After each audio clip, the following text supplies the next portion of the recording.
আসসালামু আলাইকুম দর্শক, টাইম টেলিভিশনের নিয়মিত আয়োজন টাইম পলিটিক্সে আপনাদের স্বাগত জানাচ্ছি। আমি মাহাথির খান ফারুকি। আমাদের নিয়মিত উপস্থাপক হাসানুজ্জামান সাকি অসুস্থ থাকায় আজকে উপস্থাপনায় উপস্থিত হতে পারেননি। পরবর্তীতে তিনি উপস্থিত হবেন এবং আপনাদের সামনে হাজির হবেন। আজকে আমাদের এই টাইম পলিটিক্সে সমসাময়িক বিষয় নিয়ে আমরা আলোচনা করে থাকি। সমসাময়িক বাংলাদেশের রাজনীতি, অর্থনীতি, সমাজনীতি এবং সমাজ ব্যবস্থা নিয়ে আমাদের এই স্টুডিওতে উপস্থিত হন এই সমাজেরই গণ্যমান্য বিশিষ্ট ব্যক্তিবর্গ, যারা তাদের মতামত প্রকাশ করে থাকেন। আজকে টাইম টেলিভিশনের অফিসে উপস্থিত আছেন, স্টুডিওতে উপস্থিত আছেন আমার ডান দিকে বাংলাদেশ যুক্তরাষ্ট্র আওয়ামী লীগের ভাইস প্রেসিডেন্ট শামসুদ্দিন আজাদ সাহেব। আপনাকে অসংখ্য ধন্যবাদ। আর আমার বাঁদিকে উপস্থিত আছেন অধ্যাপক শওকত আলী, যিনি লং আইল্যান্ড বিশ্ববিদ্যালয়ে শিক্ষকতা করছেন। আমরা টাইম টেলিভিশনের এই সমসাময়িক যে বিষয়গুলো এখন বাংলাদেশে ঘটছে সেই বিষয়গুলো নিয়ে আলোচনা করব।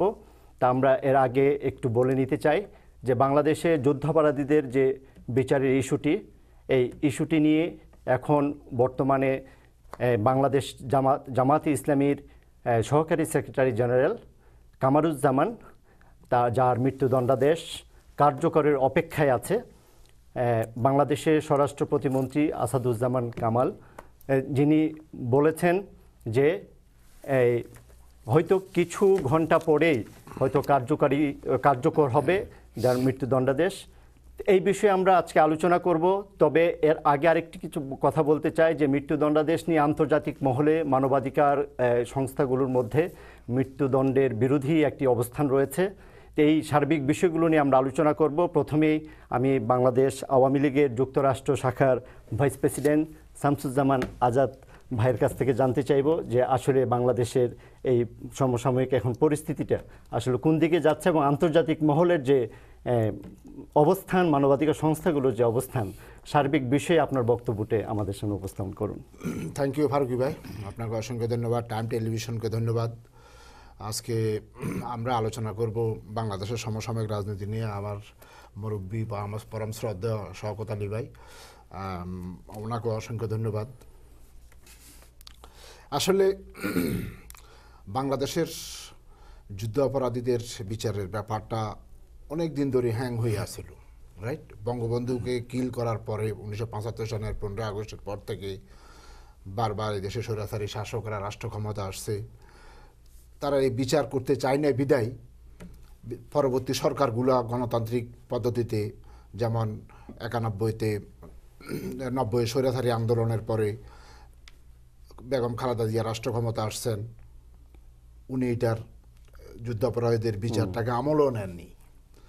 একইভাবে 96-এ আওয়ামী লীগ, বাংলাদেশ আওয়ামী লীগ রাষ্ট্র ক্ষমতা আসছে, তাদের ব্রুট মেজরিটি হয়তো ছিল না বিদায় তারা ওই বিচারটা সেই সময় কার্যকর করতে পারেনি। কিন্তু এখন আওয়ামী লীগের ব্রুট মেজরিটি, যার কারণে আওয়ামী লীগ অন্য কোনো দলের মুখাপেক্ষী হইয়া বা কারো মতামত নিয়ে সংসদে যে মেজরিটি, সেটা সমস্যা নাই।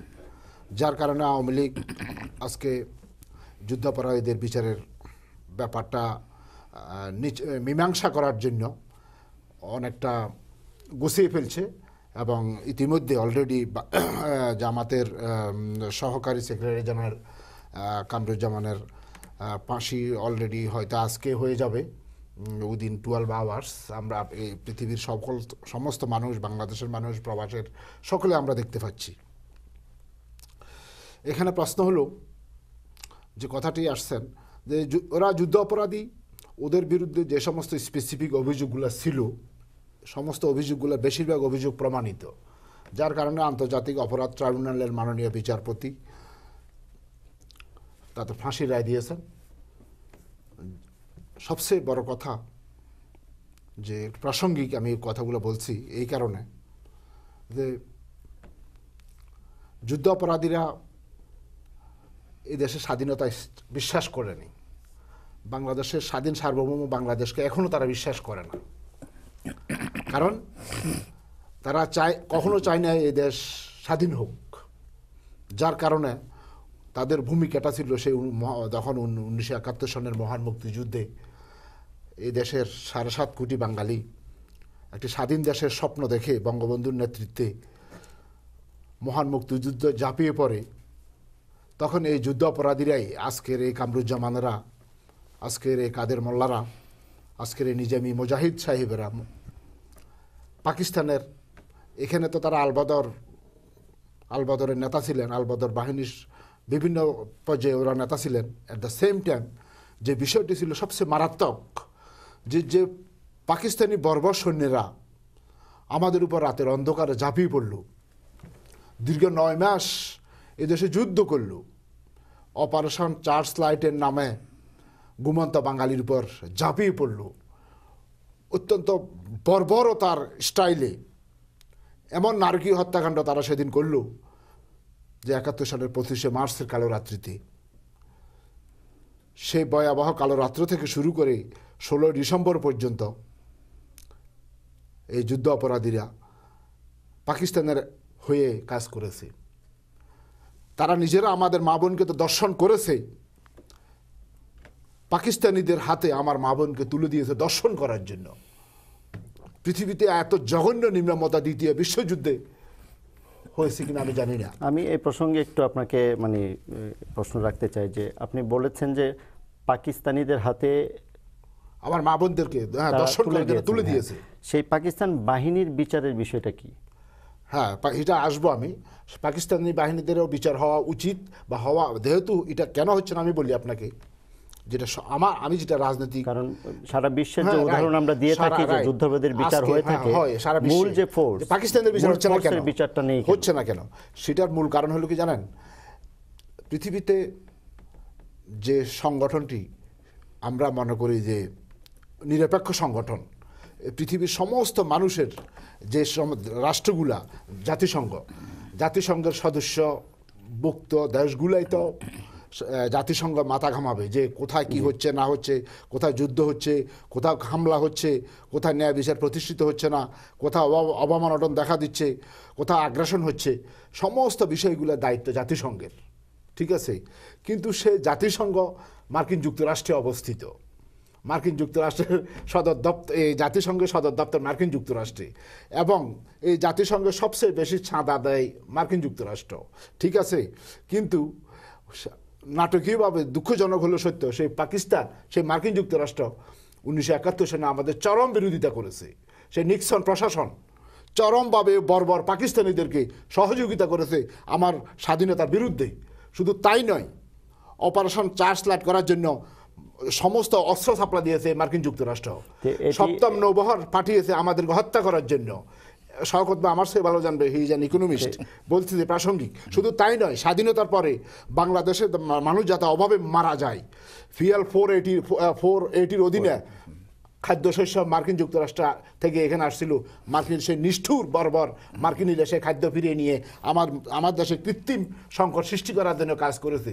সুতরাং সে মার্কিন যুক্তরাষ্ট্রে আজকে ইউনাইটেড নেশনস, সুতরাং এই ইউনাইটেড নেশনসকে হস্তক্ষেপ করে মার্কিন যুক্তরাষ্ট্র, কারণ মার্কিন যুক্তরাষ্ট্রের পছন্দ না হলে মহাসচিব তিনি হবেন না, এটা উনি ভালো জানেন। আমি এই প্রসঙ্গে আবারও আসতেছি যে অধ্যাপক শওকত আলী, আপনার কাছে একই প্রশ্ন যে আজকে যুদ্ধাপরাধীর বিচারের যে প্রসঙ্গটা আন্তর্জাতিক মহলের একটি অবস্থান, আর এই আজাদ সাহেব একটু আগে বললেন যে এই মার্কিন যুক্তরাষ্ট্রের অবস্থান ইত্যাদি বিষয়ের কারণে হয়তো অনেক বিচার হয়তো যেভাবে হওয়া উচিত ছিল সেভাবে হচ্ছে না। আপনি কি এই বিষয়টি ব্যাখ্যা করবেন যে আসলে আপনার অবস্থানটা কি, আপনার মতটা কি? টাইম টিভিকে ধন্যবাদ। সবথেকে বড় কথা হলো যে আমরা বাংলাদেশের নাগরিক, জন্মস্থান আমাদের বাংলাদেশ, এদেশের নিরাপত্তা, এদেশের অর্থনীতি, আমরা দুনিয়ার যে কোনো দেশেই থাকি না কেন তা নিয়ে চিন্তাভাবনা আমাদের সবসময় মনে থাকবে, এবং সবথেকে বেস্ট ফর দি কান্ট্রি যেটা, সেটা আমাদেরকে গ্রহণ করতে হবে। আমি আজাদ ভাইয়ের সাথে একমত, আমরা একই বিশ্ববিদ্যালয়ের ছাত্র। এখানে বিচার কেন করা হবে, আমি বহু জায়গায় এই কথাটা বলেছি। একটা সভরেন কান্ট্রিকে বাঁচিয়ে রাখতে হলে দেশের বিরুদ্ধে যারা যখনই কোনো বক্তব্য দিয়ে হাজির হয়েছে তার বিচার করতে হবে। কেননা আপনি যদি সে ফর এক্সাম্পল আপনার এখন আমরা ৪৫ বছরে পা দিয়েছি স্বাধীনতার, আপনি যদি এই বিচার না করেন, ধরেন আগামী বছর আমাদের দেশ আক্রান্ত হলো, বাইরের যে কোনো দেশ আক্রমণ করতে পারে। দুনিয়ার বর্তমান যে পরিস্থিতি, যে কথা উনি বললেন যে ইউনাইটেড নেশন সারা দুনিয়াতে কি করছে তা তো আমরা দেখছি। আজকে সমস্ত যুদ্ধ পরিণত হয়েছে মুসলমান দেশগুলো। অ্যাজ অফ নাও সারা দুনিয়ার 98% যে বাস্তুহারা যারা আছে এরা সবাই মুসলমান। যতগুলো যুদ্ধ চলছে, বাংলাদেশও সদস্য, হ্যাঁ, যতগুলো যুদ্ধ যেখানে যেখানে চলছে এখন, সবগুলো জায়গায় মুসলমানরা নির্যাতিত হচ্ছে এমনভাবে যা দুনিয়ার কোথাও আমরা ইতিহাসে কখনো দেখিনি, যে এককভাবে। এবং এর জন্য আমরা মুসলমানরা অনেকেই দায়ী আছি। গিভেন দি কন্ডিশন, মনে করেন আগামী বছর বাংলাদেশ আক্রান্ত হইল কারোর দ্বারা, আজকে যদি বিচার না হয়, then we set an example যে আমার রাষ্ট্রের বিরুদ্ধে সে ভারত করতে পারে। ভারতে একই রকম পর্যায়ে, এটা তো হবে না যে কে পাকিস্তানপন্থী কেউ এটাপন্থী। আমার বাংলাদেশের বিরুদ্ধে, আমার জাতীয় স্বাধীনতা সার্বভৌমত্বের বিরুদ্ধে দেশের ভিতরে বাইরে যে শত্রু আছে তাকে চিহ্নিত করা হবে এবং বিচার করতে হবে। তাহলে এক জায়গা থেকে সেটা সেট করতে হবে। তো সেটা ৭১ সাল থেকে হইল। পরবর্তীকালে যাতে আমাদের মানুষগুলো জানে যে আমরা বাংলাদেশের মানুষ হিসেবে this is our only promise land, এর সার্বভৌমত্ব স্বাধীনতা রক্ষা করতে হবে।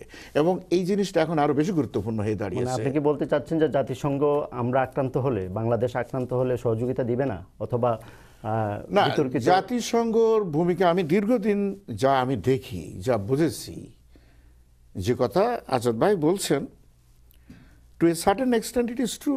যে আপনি প্রথম কথায় দেখেন, আপনি ডিসক্রিমিনেশনটা দেখেন। এই যে 5 জন সিকিউরিটি কাউন্সিলের মেম্বার যে মুরব্বী, এদের ভিতর কি মুসলমান দেশ আছে? একটাও? কেউ নাই, একটাও নাই, কেউ নাই।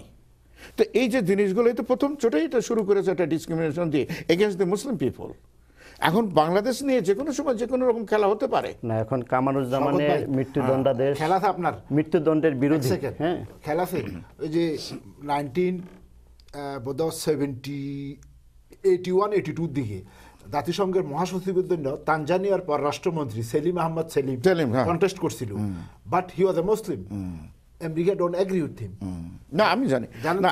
এখন কথা হচ্ছে তার মানে যে জাতিসংঘকে যে আমি খাটো করব না, অবস্থানটার বিপক্ষে আপনি বলছেন। আমি এই অবস্থান, না, আমি সে কথা আমি বুঝিনি। আমি কথাটা শেষ করব। আমি নিজে ব্যক্তিগতভাবে, এক একজন মানুষের এক রকম মত থাকতে পারে, আমি কোনো মৃত্যুদণ্ডকে সাপোর্ট করি না। আচ্ছা, এ কারণে গতবার যখন প্রেসিডেন্ট বুশ এসেছিল আমি ভোট দিইনি তাকে, যদিও আমি একটু এগিয়ে যাচ্ছিলাম। কারণ সে নিজে হাতে টেক্সাসে 25 জনের মৃত্যুদণ্ড নিজে হাতে সই করে আসছে, যেটা ও দেশে প্রতিবাদ হয়েছে। আর নিউ ইয়র্কে তো স্টেটে মৃত্যুদণ্ড নাই। তো সারা দুনিয়া, ইউরোপও এটা বাতিল করে দিয়েছে। আমি চাই বাংলাদেশে এটা বন্ধ হোক, কিন্তু আমি বিচারের বিপক্ষে না। কিন্তু বিচার করতে হবে জাতীয় স্বাধীনতা সার্বভৌমত্বের সপক্ষে। আপনি কমপক্ষে দালাল, আপনি তো ভারতের পক্ষে দালালি করতে পারেন কয়দিন পরে, আপনাকে ধরবো না আমি। না, আপনি জাতিসংঘের যে ভূমিকা এখানে, তারা তো শুধু বলছে যে মৃত্যুদণ্ডাদেশটা রহিত করা হোক। হ্যাঁ, সেটা বলছে। তাদের ব্যাপারে কিন্তু তারা কোনো অবজেকশন জানাচ্ছে না। শোনেন, জাতিসংঘে নিয়ে কথা বললে এরকম 14টা শো লাগবে। তাদের ইচ্ছা মতো যখন যা খুশি তা করে। তারা কিছুদিন আল-সিসিকে, মিশরের প্রেসিডেন্ট আল-সিসি নির্বাচিত প্রেসিডেন্টকে সরিয়ে দিয়ে একজনকে উঠিয়ে বসে দিল, এবং সেই লোকটা প্রত্যেকদিন লোককে মারছে। কোন ধরনের জাতিসংঘ এটা? It is a shame on them. এ ব্যাপারে কোনো তর্ক নেই। শোনেন, আমাদের বাংলাদেশের জাতীয় সত্য যেটা, সেটা আমরা রক্ষা করব, ঠিক আছে? আমি টেবিলের কোন পাশে বসি, that is not my judgement, that is not my issue. দেশটাকে উনি যেভাবে ভালোবাসবেন, আমার মত আমাদের ভিন্ন হতে পারে, কিন্তু মিশন কিন্তু একটাই, ঠিক আছে? উনি তো পাকিস্তানের দালালের কথা বললেন, আপনি তো 90,000 কথা বললেন, অনেক কথা আছে এখানে। ভারতের দালাল আছে, অনেকে বলে সেগুলো বিচার করতে হবে। What is not? যদি আমরা বুঝি যে এগুলো, এই লোকগুলো আমাদের জাতীয় স্বার্থকে ক্ষুদ্র করেছে, তাহলে করতে হবে। কিন্তু আপনি তো একটাকে ছেড়ে দিয়ে আরেকটা ধরতে পারেন না। কিন্তু আপনি কি বিচারের প্রক্রিয়া নিয়ে কথা আছে। জামাত ইসলামীর মধ্যে যেসব নেতৃবৃন্দ যুদ্ধাপরাধের সাথে যুক্ত বলে অভিযুক্ত এবং বিচারে সাজা হচ্ছে, রায় হচ্ছে, এই ব্যাপারে কি আসলে কোনো রাজনীতি বর্জিত অবস্থান আছে আওয়ামী লীগের, নাকি এটা নিয়েও রাজনীতি করছে? না, এটা নিয়েও রাজনীতি, অফকোর্স। এই ব্যাপারে আপনার মতামত? আমার মত সোজা। আমার এখনো মনে আছে, আমি তৎকালীন পররাষ্ট্রমন্ত্রী ছিলেন আব্দুল সামাদ আজাদ সাহেবের সাথে আমি একসময় কথা বলেছিলাম শেখ হাসিনার প্রথম টার্মে, এবং এটাতে আমি লিখেছি, বাংলা পত্রিকায় লিখেছিলাম আব্দুল সামাদ আজাদের সাথে 2.5 ঘন্টা। এটা একদম পুরো ডিটেল, আমি এইসব বিষয় উনি কেন টুপি মাথায় দেয় এই সব কিছু আলাপ হয়েছে। জামাতকে প্র্যাকটিক্যালি যদি আপনি পলিটিক্যাল বিগ সিনে নিয়ে আসেন, এটা করেছে হচ্ছে শেখ হাসিনার নিচে, এবং তত্ত্বাবধায়ক সরকার, এটা গোলাম আজমের চিন্তাভাবনা, এটা দুনিয়ার লোক সবাই জানে, এবং তারা তখন বিএনপির এগেনস্টে করে বেকায়দে ফেলে এটা করেছেন।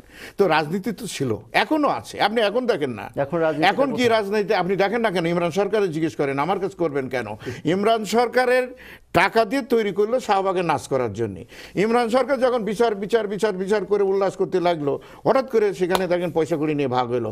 70 কোটি টাকা তারা জামাতের কাছ থেকে নিয়েছে, বিভিন্ন উৎসবের নাম করে নিয়েছে। কারণ জামাতের তো অর্থনৈতিক যে সলিড যে একটা ব্যাকগ্রাউন্ড, এটা তো অর্থনীতি পড়া লাগে না, আমার যে কোনো লোক জানে এটা। তারা সেই টাকা দিয়েছে। দেখেন আজকে ইমরান সরকারের তারা ভাগ করে দিয়েছে এই অর্থনৈতিক কারণে। কারণ এই লোকটা প্রথম ও শাহবাগ থেকেই বলেছে যে জামাতের অর্থ নিয়ে তোমরা আমাদের বিরুদ্ধে করছো এবং বিচারিক প্রক্রিয়া তোমরা বাধা সৃষ্টি করেছো। স্বচ্ছতা নিয়ে আমার প্রশ্ন আছে। আপনি আন্তর্জাতিক বিচারের যখন প্রশ্ন বলেন, আপনি আন্তর্জাতিক জাজকে নিয়ে আসতে হবে, জুরিস্ট যারা তাকে জুরিস্টদের নিয়ে আসতে হবে, আন্তর্জাতিক যারা হচ্ছে যারা প্লিডার, মানে আমরা যারা কি বলে এটা ব্যারিস্টার বা লয়ার যারা, তাদেরকে দিতে হবে সেখানে আসতে। আমি 100% শিওর যদি এই বিচারেরটা আপনি যদি জেনেভাতে হতো, তাহলে 45 বছর যে অভিযোগের ভিত্তিতে যে বিচার হচ্ছে, এ বিচারে কারো কিন্তু মৃত্যুদণ্ড হয় না, একদম গ্যারান্টি, এটা হয় না। আর লাস্ট কথাটা, কামরুজ্জামান সাহেবের বিরুদ্ধে যে কথাটা বলা হয়েছে, তার মূল প্রবক্তা ছিলেন আমাদের মিনা ফারা, ডাক্তার মিনা ফারা। উনি নিউ ইয়র্কে আছেন, ওনার বাড়ি শেরপুর, উনি জমিদার বংশের একটা ফ্যামিলির মানুষ। আপনাদের টেলিভিশনের সাক্ষাৎকার আছে, আমার তো আর এভিডেন্স দেওয়ার কোনো অসুবিধা নাই।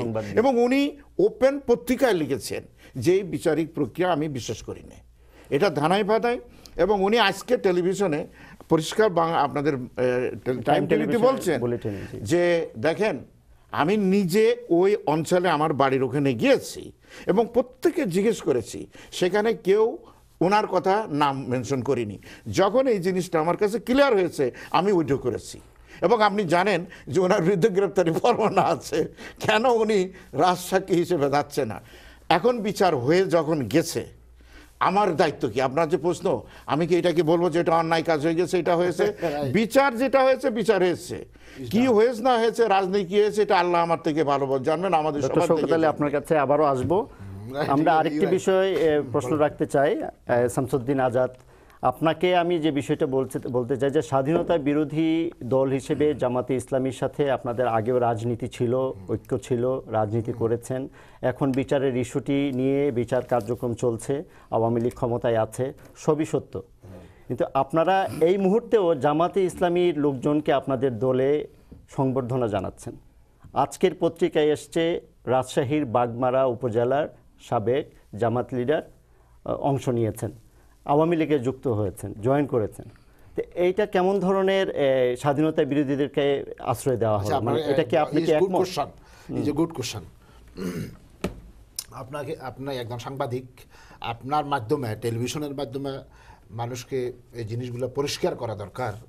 আমি একজন রাষ্ট্রবিজ্ঞানের ছাত্র হিসাবে আমি যেটা, it is my personal opinion এবং আমি যেটা অবজারভেশন আমার, মানুষ সব জিনিসগুলো তালগোল ফাঁকিয়ে ফেলে। শকত ভাই, আপনি যে, আপনার সাথে আমার কখনো তর্ক করার কোনো কারণ নাই। ইউ মাই সিনিয়র এবং আপনাকে আমি খুব সম্মান করি, আপনি আমাকে স্নেহ করেন। আমরা একই বিশ্ববিদ্যালয়ে লেখাপড়া করেছি, সেই দিক থেকে আমাদের অনেক মিল আছে। এবং এখানে আপনার সাথে আমি কোনো কিছুতে মানে কট্টর আর্গুমেন্টে আমি যাওয়ার সাহসও করি না। দ্যাটস ওকে, বাট আমি মতামত দিতে পারি, সেটাই। হয়তো আপনার সমর্থন করতে পারেন, নাও আপনার ভিন্ন মত থাকতেই পারে। এখানে বারবার বলা হচ্ছে যুদ্ধ অপরাধী, those who are war criminal, against them there is some specific অভিযোগ। তাদের বিরুদ্ধে স্পেসিফিক অভিযোগ দেওয়া আছে। তার মানে এই নয় তারা জামাত করে তারা যুদ্ধ অপরাধী। জামাত ইসলাম করলে এই অবস্থান থেকে কি আওয়ামী লীগ সরে আসছে না? না না, আওয়ামী লীগ শেখ হাসিনার খোদ শেখ হাসিনা নিজেরও বক্তব্য, আমার নেত্রী প্রাইম মিনিস্টার বঙ্গবন্ধু কন্যা বর্তমান প্রাইম মিনিস্টার, তার নিজেরও বক্তব্য, উনি যখন নিউ ইয়র্কে আসেন আমাদের সাথে মিটিং করেন বা জনসভা করেন, ওনারও বক্তব্য ইজ ভেরি মাচ ক্লিয়ার যে, এবং এটা প্রত্যেকটা লোকে ক্লিয়ার হওয়া উচিত, যারা যুদ্ধ অপরাধী তাদের বিরুদ্ধে স্পেসিফিক অভিযোগ আছে, যেমন হত্যা, দর্শন, লুটপাট যারা করেছে, নারী দর্শন, এগুলো প্রমাণিত। বঙ্গবন্ধুর আমলে এদের তালিকা তৈরি হয়েছে এবং বঙ্গবন্ধু এটা বলে নাই যে যারা আমাদের দেশের স্বাধীনতা বিরোধীতে সবাই যুদ্ধ অপরাধী, তাহলে তো সবুর খান, শাহআজিজ যুদ্ধ অপরাধী কেউ বলছে না, কিন্তু জামাতে ইসলামী স্বাধীনতা বিরোধী দল, এই বিষয়ে কিন্তু আপনারও বক্তব্য এসেছে। হ্যাঁ, স্বাধীনতা সেই হিসেবে দল হিসেবে তার লোকজন কিভাবে আওয়ামী লীগ, তাদের রাজনৈতিক কনসেপশনে তারা বাংলাদেশের স্বাধীনতা বিশ্বাস করে না, এটা 100% তারা বিশ্বাস করে না। কিন্তু এই প্রজন্মের অনেক সন্তান আছে, এরা হয়তো জামাত করে, ঠিক আছে, কিন্তু তারা বাংলাদেশের স্বাধীনতার বিপক্ষে অনেকে কথা বলতে আমি শুনি নাই। ইয়াং যারা বিশ্ববিদ্যালয়ে লেখাপড়া করে, আমরা যখন ইউনিভার্সিটিতে পড়েছি, জসিমউদ্দিন সরকার ছিল চাকসুর বিপি, সে বিপুল ভোটে নির্বাচিত হয়েছে, বুঝছেন। তো ছাত্রলীগের থেকে ছিল জমির মাহমুদ পরিষদ, ছাত্রলীগের, হেরা জিততে পারে নাই, জসিম ভাই জিতছে। কিন্তু জসিমউদ্দিন সরকার, সে তো মুক্তিযুদ্ধের বিরুদ্ধে ছিল না, সে জামাত করতো, হয়তো জামাতের আদর্শ সে লালন করতো। জসিম ভাই একজন ভদ্রলোক ছিল এবং সাধারণ ছাত্রছাত্রীরা জসিম ভাইকে ভোট দিয়েছে, সে সর্বোচ্চ ভোট পাইছে, বিশ্ববিদ্যালয়ে বিপি হয়েছে। কিন্তু সে কখনো স্বাধীনতার বিরুদ্ধে আমি বক্তব্য দিতে দেখি নাই, রাজনৈতিক বক্তব্য দিয়েছে সে। কিন্তু এই প্রজন্মে এখন এই আজকে 2015 পর্যন্ত যারা অনেক জামাত আছে, তারা স্বাধীনতার বিরুদ্ধে না, যদি হয়তো রাজনৈতিক আদর্শের কারণে তারা হয়তো ওই সেন্টিমেন্টে বক্তৃতা দিতে পারে না। একজন মনে করেন বিএনপি করা বা আওয়ামী লীগ করা, আওয়ামী লীগের সমস্ত জিনিস যে কারেক্ট, এটা তো ঠিক না। মনে করেন আমি যুক্তরাষ্ট্র আওয়ামী লীগের ভাইস প্রেসিডেন্ট, আমি একটা কথা বলতেছি, মনে করেন আওয়ামী লীগ রাষ্ট্র ক্ষমতা আছে এখন, মনে করেন আওয়ামী লীগ দেশ পরিচালনায় অনেক ভুল আছে, ভ্রান্তি আছে, হতেই পারে, কিন্তু সেই ভুল ভ্রান্তির সমালোচনা একজন রাষ্ট্রের দলের কর্মী হিসাবে আমি আমার দলের কর্মী সবাই বলবো যে we are doing this right, this wrong. কিন্তু আমি টেলিভিশনের পর্দায় এই কথা বলা কখনো সমীচীন হবে না। অনুরূপভাবে সেম থিং, জামাতিরা তাদের ম্যানিফেস্টো কিন্তু বাংলাদেশের স্বাধীনতার বিরুদ্ধে নয়, স্পেসিফিক কিছু মানুষ স্বাধীনতার বিরোধিতা করেছে। এখন আপনি যে কথা বললেন যে বাগমারাতে জামাতের আওয়ামী লীগে যোগদান, সে যদি মনে করে যে I was doing wrong and I have some wrong information, সে ওইরকম রং ইনফরমেশনের কারণে এতদিন হয়তো তার মধ্যে একটা ভ্রান্ত ধারণা ছিল, এখন সে হয়তো কারেক্ট হয়েছে যে না আমি ভুল করছি, আমি আওয়ামী লীগ রাজনীতি করব। এখন তার মানে আওয়ামী লীগ, সে তো বাংলাদেশেরই মানুষ। ইভেন আমি আপনাকে কথা প্রসঙ্গ, তার এই জয়েন করাটা অন্যায়ের কিছু নয় আমি মনে করি। ইভেন আজকে খোরাকত ভাই বলছেন আজকে স্বাধীনতার 45 ইয়ার্স, এখন যুদ্ধ অপরাধীদের বিচার হচ্ছে, উনি বলছেন বিচার যখন হয়ে গেছে এখানে আমি আর কিছু করার নাই, বলারও না, এটার বিরুদ্ধে আমার কোনো বক্তব্য নাই, কিন্তু বিচার যখন হয়ে গেছে ইট শুড বি ইমপ্লিমেন্টেড। কিন্তু এই ঘটনাটাও ঘটতো না আমি মনে করি। আমরা তো সকলেই বাংলাদেশের মানুষ। আজকে এই মরখান যারা যুদ্ধ অপরাধী, এই যে মীর কাসেম আলী বলেন, মতিউর রহমান নিজামী বলেন, যারা আছে এরা তো বাংলাদেশের মানুষ, ঠিক আছে, কিন্তু ওরা বাংলাদেশের স্বাধীনতা বিশ্বাস করে না, সমস্যা হলো ওই জায়গায়।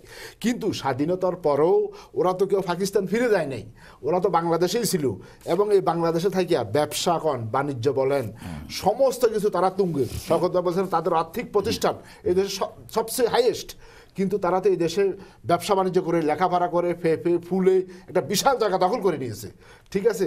কিন্তু তারা যদি একটি কথা বলতো, অসুবিধা কি ছিল যে হ্যাঁ 71 সালে আমরা ভুল করেছি। না, এটা আমি একটা কথা ফারুক ভাই, না ঠিক আছে, আমি একটা কথা এখানে বলতে চাচ্ছি। আমি আপনার কথা প্রসঙ্গে একটু পরে আসছি, একটু বিজ্ঞাপন বিরতি নিতে হবে। দর্শক, আমরা টাইম পলিটিক্সে দুজন অতিথির সাথে কথা বলছিলাম, তা আমরা এই প্রসঙ্গে আবারও ফিরে আসব ছোট্ট একটি বিজ্ঞাপন বিরতির পর। আপনারা টাইম টেলিভিশনের সাথেই থাকুন।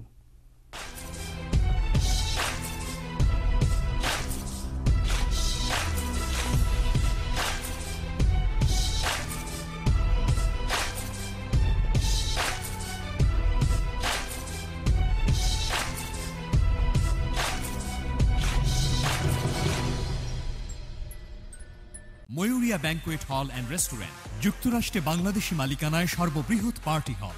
বিয়ে, জন্মদিন, কনভেনশন, সেমিনার, সুইট 16 সহ যে কোনো অনুষ্ঠানে বুকিং দেবার আগে অবশ্যই একবার ভিজিট করুন ময়ূরিয়া অভিজিয়াত ব্যাংকোয়েট হল অ্যান্ড রেস্টুরেন্ট। 100% হালাল খাবার। ইফতার পার্টির জন্য আমরা বুকিং নিয়ে থাকি। এছাড়াও বাংলাদেশি আয়োজনে যে কোনো অনুষ্ঠানের জন্য 30% ছাড়। ধর্মীয় অনুষ্ঠান, ফান্ডরেজিং, সামাজিক সাংস্কৃতিক অনুষ্ঠানেও রয়েছে বিশেষ ডিসকাউন্ট। বাংলাদেশি ও ইন্ডিয়ান মুখরোচক খাবারের স্বাদ নিন Mayuria banquet hall and restaurant, making your memorable moment more gorgeous and remarkable. SNS accounting and general services. আমাদের রয়েছে income tax, accounting, immigration services, translation and notary সুবিধা। যোগাযোগ করুন MA Qayyum, 3542 31st street, Long Island City, New York 11106। Phone 718-361-5883, 718-685-2010। Fax 718-361-6071। SNS Accounting and General Services. Trust us, we serve you better.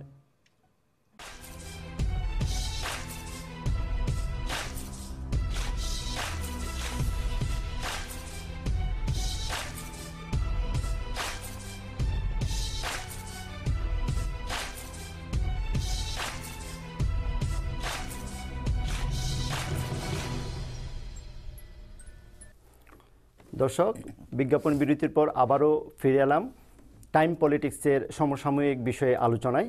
আমরা কথা বলছিলাম বাংলাদেশের যুদ্ধাপরাধীদের ইস্যুতে।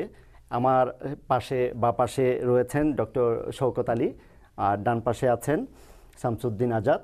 আমরা কথা বলছিলাম যে বাংলাদেশে যুদ্ধাপরাধীদের যে বিচার কার্য চলছে এবং বাংলাদেশে আওয়ামী লীগের যে যুদ্ধাপরাধ ইস্যুতে অবস্থান, নানান বিষয় নিয়ে। ডক্টর শওকত আলী, আমরা যে বিষয়টা আপনাকে কিছুক্ষণ আগে বিজ্ঞাপন বিরতির আগে অংশ নিচ্ছিলাম যে জামাত ইসলামীর কিছু নেতৃবৃন্দ আওয়ামী লীগে জয়েন করছেন, এই যে জায়গাটা স্বাধীনতা বিরোধী অবস্থান কিন্তু একটি দলকে আশ্রয় দিয়েছে, এই ব্যাখ্যা দিচ্ছিলেন শামসুদ্দিন আজাদ সাহেব।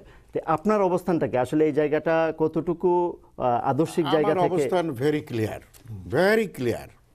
আপনি বাংলাদেশে জন্মগ্রহণ করেছেন, আপনি যে কোনো রাজনীতি করার অধিকার আপনার রয়েছে, হোয়াট এভার ইউ লাইক। আপনি কে যে উনি এটা করতে পারবেন না, ওটা করবেন না? Who give you the right? এইসব বিতর্ক যেহেতু তো আমাদের কোনো লাভ নাই। একটা জিনিস যেটা হয়েছে, যুদ্ধ অপরাধী তো স্বয়ং আপনার বর্তমান মন্ত্রী মোশাররফ হোসেন সাহেব, প্রধানমন্ত্রীর ব্যয় হিসেবে পরিচিত, সুনির্দিষ্ট প্রবাসী কল্যাণ মন্ত্রী যিনি, তার বিরুদ্ধে সুনির্দিষ্ট অভিযোগ, এটা সারা দুনিয়ার লোক জানে, তার অঞ্চলের লোক জানে, বিএনপি জানে, ওখানকার যারা সমস্ত লোক তারা বলেছে।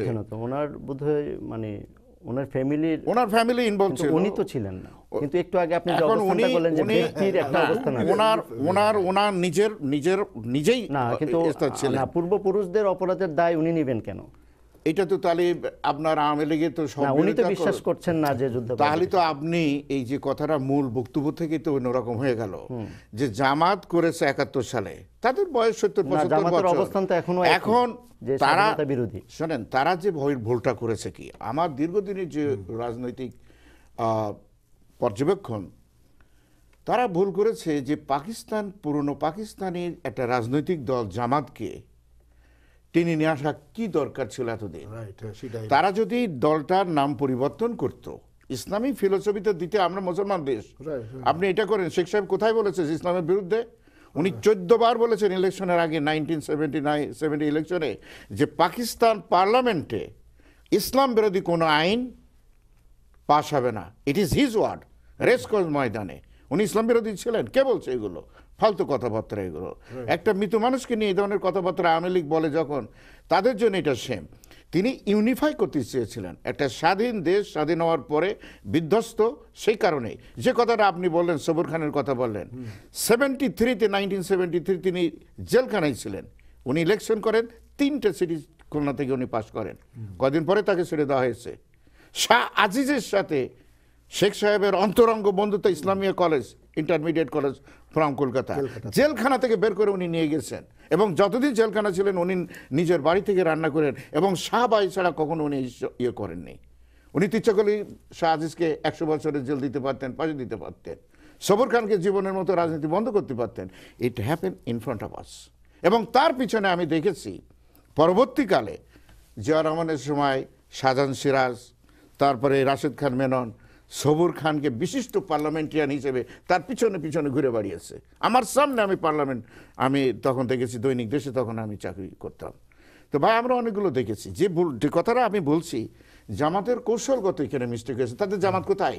পাকিস্তানের জামাত আছে? মাওলানা অধ্যাপক আব্দুল গফুরের হাতে যখন তারা পাকিস্তানে কিচ্ছু নাই, সংগঠন আছে, সে কিচ্ছু নয়, নাম কস্তাটা সংগঠন, কোনো প্রভাব প্রভাবী কিচ্ছু নাই। তাদের একজন লোক আফগানিস্তানে ছিল, বুরহানুদ্দিন রব্বানি বলে, একবার জামাতের নেগোসিয়েশনের মধ্যে আফগানিস্তানের একটা প্রেসিডেন্ট ছিলেন। তাদের একটু সামান্য ব্রাঞ্চ আছে ইন্দোনেশিয়া, তার নাম বলা হয় জামা ইসলাম। এটা হচ্ছে তাদের বেসিক একটা নকশা। ভারতে একটা নাম আছে ছোট্ট, কিন্তু সেটা এটা। বাংলাদেশের প্রেক্ষাপটে তারা যদি, যেমন মনে করেন আমি একটা উদাহরণ দিই, আপনার তার্কি ধর্মীয় রাজনীতি বন্ধ, কামাল আতাতুর্ক করে গেছে। আজকে দেখেন তো তার্কির সেভিয়ার হচ্ছে তারা, রিসিপ তাইয়েপ এরদোগান যে ভদ্রলোক আছে এবং তার দল। এই ইতিহাসগুলো যদি আপনারা যেন অবাক হবেন যে পুরো তার্কিকে ইউনাইট করেছে, শুধু না একটা বিশ্বের সম্মানজনক অর্থনৈতিক যে ভিত্তি। ইউরোপ আসে তাকে পায়ে ধরার জন্য, ইউরোপিয়ান, এটা অনেক লড়াই আছে যে তার্কিকে বলা হয়তো সিক ম্যান অফ ইউরোপ, এবং কখনো হচ্ছে তাদেরকে নেব না আমরা ইউরোপের ভিতরে। আজকে সমস্ত ইউরোপ পায়ে ধরছে তার্কির। বিশাল অর্থনীতি তাদের কাদের হাতে হয়েছে? তা হয়েছে এই যারা ইসলামিক পন্থী যারা, তাদের হাতে হয়েছে। বাংলাদেশে জামাতের উচিত ছিল তারা নামটা চেঞ্জ করলে, যে কথাটা আপনি বলছেন, আজাদ ভাই বলছেন, যে পুরনো নামের দায়িত্ব কেন নতুন প্রজন্মের লোকেরা নেবে? আপনি কোনো ক্রমে আমাদের একটা ইসলামী ছাত্র বা মাদ্রাসার ছাত্র বা ইসলামিক চিন্তা যার জন্ম হয়েছে বাংলাদেশে, you have no right to say anything against him. ও তো বাংলাদেশে জন্মগ্রহণ করেছে, আপনার যে অধিকার আছে তার আছে। তো আমাদের বিহারীদেরও জন্ম আছে, যাদের আছে তারা তো এখানকার নাগরিক। ওখানে থেকেই তো তারা পাকিস্তান করে না করে না, আগে করতো। এখন তো মাত্র ওই যে 4-5 লাখ টাকা নিয়ে গেছে শেখ সাহেবের সাথে। না শেখ সাহেবের সময় যে চুক্তি সেই সময় হয়েছিল পাকিস্তানের সাথে, তাকে 4-5 লাখ আমার জানা মতে লাখ 5 নিয়েছিল পাকিস্তান ফিরিয়ে নেওয়ার পরে বাকি যাদের তাদের অপটেড, তারা বললো যে আমরা পাকিস্তানে যাব। আরো অনেকেই বলছিল, কিন্তু পরবর্তীকালে পাকিস্তান সেগুলো গ্রহণ না করাতে পরবর্তীকালে এখানে তারা রয়ে গেছে। তাদের তো আর আমরা মারা ধরা অত ওইভাবে করা হয়নি যেভাবে করা হয়েছে। তাদের ছেলে মেয়ে হয়েছে, আমাদের বাংলাদেশের ছেলে মেয়েরা বিয়েও করছে, একই সাথে স্কুলে যাচ্ছে। এটা তো আমাদের বদান্যতা স্বীকার করতে হবে। তো তারা যে কি করেছে, আমি তো ছিলাম, আমি তো যুদ্ধক্ষেত্রে ছিলাম, আমি দেখেছি খুলনা খালিশপুর তারা কি করেছে। এই অন্যায়গুলো তো আমরা ঢেকে রাখতে পারবো না, তারপরও কিন্তু আমরা তাদেরকে সহ্য করেছি। ঠিক আছে, আমার কথা হলো যে পুরনো জামাতের দায়িত্ব আমাদের নতুন প্রজন্মের লোকেরা নেবে। দে আর ভেরি ট্যালেন্টেড, যে সলিড ইকোনমি তৈরি করেছে। আমরা তো ঈর্ষান্বিত হব কেন? আজকে দেশ সুন্দর স্বাধীন হয়েছে বলেই তারা অর্থনৈতিক সমৃদ্ধি নিয়েছে। They bring some asset for our country and they produce it is out of nothing. এটা তারা ভালো করেছে, সুন্দর করেছে। অনেকের আমার আওয়ামী লীগের বন্ধুরা অনেকে বলে এগুলো মূর্খর কথা, ওরা অ্যাসেট কিনে নেবো, এটা করবো সেটা করবো। আমি শুনছি, টোটালি স্টুপিড। তুমি অন্য লোকের অ্যাসেট করো, তোমার অ্যাসেটটা থাকবে, কোনো গ্যারান্টি আছে? তোমার বাড়িতে কেউ বোম মারতে পারে না, তোমার অ্যাসেটটা কেড়ে নিতে পারে না। আজকে যারা ক্ষমতায় রয়েছে তাদেরকে চিন্তা করতে হবে, সেট অ্যান এক্সাম্পল।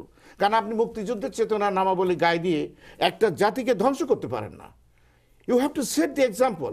আপনার কথায় কথায় বলেন ও বিএনপি এটা করেছে, ওইটা করেছে, এটা। আরে বাবা, two mistake can not make a right. হ্যাঁ, আপনি তো মাইনাসে প্লাস করতে পারবেন না এখানে। আপনি স্বাধীনতার কথা যখন বলবেন যে আমি করেছি, আমরা নিয়ে আসি, you have to set some kind of example, যেটা টলারেট হবে, রেসপেক্টেবল হবে, শিক্ষার জন্য আমাদের ভালো হবে, আমাদের দেশের যদি মঙ্গল হবে। তা যদি না করেন তাহলে এই গোলমাল সারা জীবন চলতে থাকবে, তাই না? শামসুদ্দিন আজাদ, আপনার কাছে যে প্রসঙ্গটা আমাদের ছিল, যে জামাতে ইসলামী একটি রাজনৈতিক দল বাংলাদেশে রাজনীতি করছে, তাদের 71 সালের ভূমিকা প্রশ্নবিদ্ধ, স্বাধীনতা বিরোধী।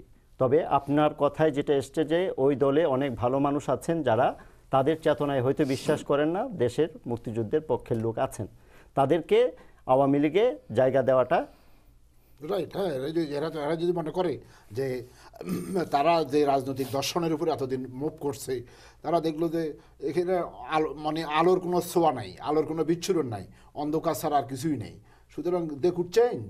তারা বলতে তারা আওয়ামী লীগে যোগ দিলে দোষের কিছু নেই, আমি মনে করি। তাহলে এতদিন যে রাজনীতি হলো 20 দল 14 দল, হ্যাঁ, জামাতকে পরিত্যাগ করতে হবে বিএনপির, তাহলে এই প্রসঙ্গগুলো তার এখন না না আমি থাকছে না। আপনাকে বলি is for very much clear. Okay. মনে করেন আপনি এই যে আমরা প্রথমে তো বললাম যে আমি এই দেশে থাকি, এই দেশে থাকি আর সব সুযোগ সুবিধা ভোগ করি। জামাতের ছেলেরা ডাক্তার ইঞ্জিনিয়ার হচ্ছে না, বিশ্ববিদ্যালয়ে শিক্ষক হচ্ছে না, না, অবশ্যই। জামাত ইসলামের ছেলেরা বাংলাদেশে ব্যাংক করছে না, জামাত ইসলামের ছেলেরা বিমার মালিক হচ্ছে না, ভালো, বাংলাদেশে মেডিকেল কলেজ জামাতিরা করতেছে না, তারা তো করতেছে, কিন্তু ওখানে তারা পড়ায় সব তো আর জামাতি না, ওখানে তারা পড়ে সব কি জামাত? সাধারণ মানুষের ছেলেমেয়েরা পড়ে না, তারা রাজনীতি করে না, কিন্তু সব সুবিধা আপনি ভোগ করেন, কোনো আপত্তি নেই, করতেছেন অলরেডি। মনে হয় মীর কাসেম আলী, মীর কাসেম আলীর সম্পদ কি পাকিস্তান থেকে আনছে নাকি? মীর কাসেম আলী এই দেশে ব্যবসা করেই তো সম্পদের মালিক হয়েছে। আমাদের সন্দীপের এক জামাত নেতা আছে আবুল কাসেম হায়দার, বুঝছেন, সে খুব ব্রিলিয়ান্ট, সে ঢাকা ইউনিভার্সিটি থেকে সয়েল সায়েন্স থেকে ফার্স্ট ক্লাস পাওয়া, বাট হি যে যুদ্ধ অপরাধী, সে মানুষ মারছে, আপনি চিনবেন। আপনার এই যে আমাদের ডক্টর রাজীব হুমায়ুন আছে না, রাজীব হুমায়ুন স্যারের ভাই ভাই চিটাং কলেজে পড়া অবস্থায় সন্দীপের মিস্টার আপনার কিল করছে, বুঝছেন। তো এখন সে এখন বাংলাদেশের বিশিষ্ট ব্যবসায়ীদের মধ্যে একজন, তাহলে এখন সে তো বাংলাদেশের মাটিতে ব্যবসা করি বড়লোক হচ্ছে, বাংলাদেশের শিডিউল ব্যাংক থেকে লোন নিয়ে সে ব্যাংক করছে। তাহলে আপনি দেশের স্বাধীনতা সার্বভৌমত্বের পক্ষে কথা বলতে, আপনি ৭১-এর ভূমিকা নিয়ে দোষ স্বীকার করতে অসুবিধাটা কোথায়? একটি রাজনৈতিক প্রতিহিংসা এখন আপনার মধ্যে দাউ দাউ করে জ্বলবে, আর সারা বাংলাদেশ আজকে ৪৬ বছর পর্যন্ত একটা অমীমাংসিত বিষয় নিয়ে আমরা যুদ্ধ করব পরস্পরের বিরুদ্ধে। না, এখানে একটি ফোন কল আছে, আপনার কাছে একটু সময় চেয়ে নিচ্ছি। দর্শক, আপনার নামটি বলে প্রশ্নটি করুন। হ্যালো দর্শক, আপনার নামটি বলে প্রশ্নটি করুন। হ্যালো, শুনতে পাচ্ছেন?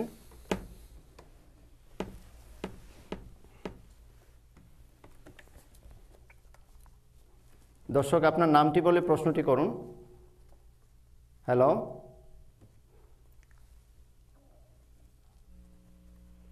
মাহাতি ভাই, আপনার মারফতে জানতে চাই, আপনার মাধ্যমে ডক্টর শওকত ভাই যে ডিফেন্ড করছেন জামাত ইসলাম বিএনপি কে, আমি জানতে চাই উনি কি বিএনপি এবং জামাত করেন এবং এই দুইটা দলকে উনি সমর্থন করেন, যেভাবে ডিফেন্ড করছেন ওই দুইটা দলের সাফাই গাইতেছেন? ধন্যবাদ। আমি জবাব দিই। আপনার উদ্দেশ্যে বলছে যে আপনি যে ব্যাখ্যাটা দিচ্ছেন, যে এই ব্যাখ্যাটার আসলে যৌক্তিকতা দল অথবা আদর্শগতভাবে সবাই নিবে কি না, অনেকটাই প্রশ্নটা মানে এই যে আমার যে ব্যাখ্যাটা আমার দল নিবি কিনা, হ্যাঁ, যে জামাতে ইসলামী বিষয়ে। আচ্ছা, আমি বলি আপনাকে, এখন তো আপনার দলেও অনেক এক্সট্রিমিস্ট আছেন যারা জামাতের এই ইস্যুতে মেনে নিতে পারছেন না, যে জামাতকে কেন অ্যাক্সেস দেওয়া হবে। না, আমি আপনাকে বলি, মনে করেন জামাতের ব্যাপারটা নিয়ে তো already it is decided, right? এটা তো মীমাংসিত বিষয়, এখন এটা নিয়ে গভর্নমেন্ট এক্সট্রিমে চলে গেছে, ঠিক আছে, যার কারণে আজকে যুদ্ধ অপরাধীদের দে আর হ্যাঙ্গিং, ঠিক আছে। এখন আর কোনো ছাড় দেওয়া যুদ্ধ অপরাধীদের ব্যাপারে নাই, এটা সর্বজন স্বীকৃত। কিন্তু যে কথাটা আমি বলছিলাম, যে আজকে সাধারণ একটা কর্মী জামাতের, সে কোনো বোমাবাজিতে নাই, সে কোনো দেশের বিরুদ্ধে কোনো তার অবস্থান নাই, সে পেট্রোল বোমা বানায় না, সে AK-47 রাইফেল বানায় না, সে ককটেল বানায় না। আমরা দেখলাম সেদিন চট্টগ্রাম কলেজে এবং মহসিন কলেজে শিবিরকে ধরায় AK-47 AK-22 রাইফেল উদ্ধার করছে। সুতরাং সে জামাতও তো কলেজে পড়ে, চিটাং কলেজ একটি বিশ্ববিদ্যালয় কলেজ, সেখানে এখন সে জামাত আর একজন অতি সাধারণ জামাত, যে কোনো সন্ত্রাসে বিশ্বাস করে না, যদি সে প্রকৃত জামাত এরকম থাকে, এখন মনে করেন আজকে যে রাজশাহীতে যোগ দিছে, হয়তো তার ব্যাকগ্রাউন্ড খারাপ কিছু নাই, আমি জানি না, হয়তো নিশ্চয়ই আওয়ামী লীগের হাইকমান্ড বা ওই এলাকার ওই অঞ্চল ওই জেলার যারা নেতা আছে তাদের মতামত সাপেক্ষে তাকে জয়েন করার পারমিশন দেওয়া হয়েছে, ঠিক আছে না? সেটা তো আমি যুক্তরাষ্ট্রের উনি বলতে পারবেন না, আমি বলতে পারবো না। না, প্রশ্নটা আমার মনে হয় আপনার এই যুক্তরাষ্ট্রের অবস্থানের কি? আপনার যুক্তরাষ্ট্রের শাখাতে এই জামাতে ইসলামীর কর্মী যারা ভালো আছে, অর্থাৎ স্বাধীনতা পক্ষে, তাদেরকে কি আপনি অ্যাক্সেস দিবেন? না, যুক্তরাষ্ট্রের মাটিতে আমাদের we have no choice, we don't have any tolerance and we don't have any scope to make a relationship with them because we believe in centre পলিটিক্সের সিদ্ধান্তই আমাদের যুক্তরাষ্ট্র আওয়ামী লীগের চূড়ান্ত সিদ্ধান্ত, এর বাইরে আমি ব্যক্তিগতভাবে রাজশাহীর ঘটনাটা কি সেন্ট্রালের বাইরে? হয়তো সেন্ট্রাল এটা বিবেচনায় নিছে, সেটাই বলছি। এখন যুক্তরাষ্ট্রে যদি এমন কোনো জামাত নেতা বলে যে হ্যাঁ আমি দীর্ঘ ৪৬ বছরের রাজনীতিতে আমি জামাত ইসলাম করে ভুল করেছি, আমি এই ভুলের অন্ধকারে নিমজ্জিত ছিলাম, আমি সমস্ত অপকর্মের জন্য ক্ষমা চাই এবং আমি বাংলাদেশ আওয়ামী লীগের সেকুলার গণতন্ত্রে বিশ্বাস করে আওয়ামী লীগে যোগদান করতে চাই, তখন আমরা এই জিনিসটি কেন্দ্রে বিবেচনার জন্য পাঠাবো। কেন্দ্র যদি বলে যে ওকে ওকে, আর যদি বলে reject, this is the way of politics. আমি যে প্রশ্নটা আপনার কাছে আসছিলাম, প্রশ্নকর্তা যেটা করেছেন জানেন, if I understood correctly the question itself, প্রশ্নকর্তা জিজ্ঞেস করেছেন যে বিএনপি বা জামাতের পক্ষে সম্ভবত আমি সাফাই গাচ্ছি কিনা, এটা এই ধরনের একটা প্রশ্ন করেছে। আমি যতদূর বুঝছি, আমি শুনছি। প্রশ্ন হলো কি জানেন, এখানে আজাদ ভাই তার জবাব অলরেডি দিয়েছেন। আপনার জামাত ছেড়ে দিয়ে যদি আওয়ামী লীগে আসেন আপনি, এটা তখন সই হবে, আপনি জামাত না, এবার আপনি ভালো হয়ে গেছেন। দীর্ঘদিন থেকে এই খেলাটা কিন্তু চলছে। বিএনপিকে বারবার বলা হচ্ছে যে তুমি এদেরকে ছেড়ে দাও, ওদের বাদ দিয়ে এসো, আর বিএনপি বলছে যে তুমি এটা ব্যান করে দিতে পারো। তুমি যে অ্যাবসলিউট মেজরিটির কথা যেটা বললো 1, 2, 3 এটা ব্যান্ড হয়ে গেল, অসুবিধা নেই, তুমি করলে না করে তুমি ওই আস্তে চুরগুপ্তা, এই বাগমারা, এখানে আগে দল জুটাই নেচ্ছ, এটা পলিটিক্সের অংশ। ডেফিনেটলি প্রশ্ন আপনি করছিলেন আগে। আচ্ছা, দ্বিতীয় কথা, এবার আছেন বিএনপির অবশ্যই আমার এটা of course I stand my own feet. আমি বিএনপি রাজনীতি পছন্দ করি, আমি একজন ইকোনমিস্ট। উনি বিএনপি বাংলাদেশের মুক্তবাজার অর্থনীতির প্রবক্তা, এরপরে আমার বই লিখা আছে, সারা দুনিয়াতে পড়ানো হয়। What you talking about? এর আগে তো ছিল না। ৭৫ সালে I was in the field. আমি জানি রক্ষী বাহিনী কী হয়েছে, আমি জানি ৭৩-৭৪ কী হয়েছে, I was in the field. ৭১ সালে যুদ্ধক্ষেত্রে আমি ছিলাম। সুতরাং প্রশ্নকর্তা যে প্রশ্ন করছেন, জামাত কিন্তু একটা সংগঠিত বাংলাদেশের সংবিধান অনুসারে শিক্ষিত রাজনৈতিক দল। সমস্ত ইলেকশনে তারা কিন্তু প্রার্থী দিয়েছে এবং জনগণের দ্বারা তারা নির্বাচিত হয়েছে। আজকে দশের চক্রে ভগবান ভূত হিসেবে তাদের উপরে পড়েছে, এটা তাদেরও রাজনৈতিক কৌশলগত একটা কারণ আছে। কিন্তু তারা সব সময় আওয়ামী লীগ বা বিএনপি রাজনীতির সাথে, তারা অ্যাকচুয়ালি এখনো বাংলাদেশের তৃতীয় বৃহত্তম রাজনৈতিক দল। এই লোকটাকে আওয়ামী লীগ ছাড়তে পারে নাকি? আপনি দেখেন ঢাকা ইলেকশনে হচ্ছে, এইটা হচ্ছে, আমার তো মনে হয় যে কামরুজ্জামানের ফাঁসি নিয়ে হিসাবই চলছে। যারা ফাঁসি দিলি ঢাকা ইলেকশন তো কয়েকদিন পরে এটা কি হবে না হবে, জাতীয় নির্বাচনে কি হবে, এই সমস্ত খেলা। মেয়র যে নির্বাচন ঢাকা এবং চট্টগ্রাম সিটি কর্পোরেশনে, অফকোর্স এটা এফেক্ট হবে, তো এটা এফেক্ট হবে না। কারণ বিএনপির তারা যারা সাপোর্ট করছে, জামাতের যারা লোক, নাথিং রং, তারা একসাথে কাজ করছে দীর্ঘদিন, রাজনৈতিক ইলেকশনের জন্যই তো তারা রাজনীতিটা করছে, তাই না? বিএনপি তো ক্লিয়ারলি বলেছে যে তাদের সাথে আমাদের পলিটিক্যাল একটা রিলেশনশিপ ফর ইলেকশন অনলি, অন্য কোনো আত্মিক কোনো বিষয় নেই।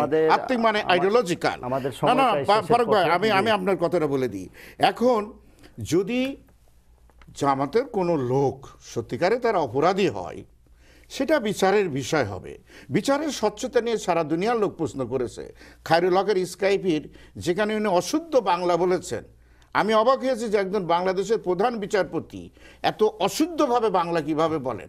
উনি তো আমার মাতৃভাষার প্রতি দারুণ অপমান করেছেন, তার বিচারিক চিন্তা ভাবনা বিপরীত। এই যে জিনিসগুলো হয়েছে, আমাদের সময় প্রায় শেষের পথে।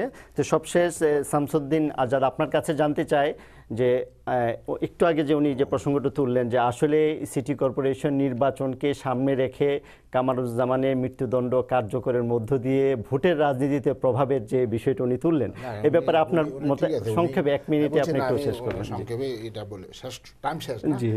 আমরা অনেক বিষয় নিয়ে আলোচনা করতে পারলাম না। শওকত ভাইয়ের সাথে এক্সচেঞ্জ করলে ওনার কাছে অনেক কিছু শিখারও আছে। যা হোক, কথা সেটা না। সবচেয়ে বড় ব্যাপার হলো আমার কাছে শওকত ভাই মানে রাজনীতিটা একটা হাস্যাস্পদ মনে হয়।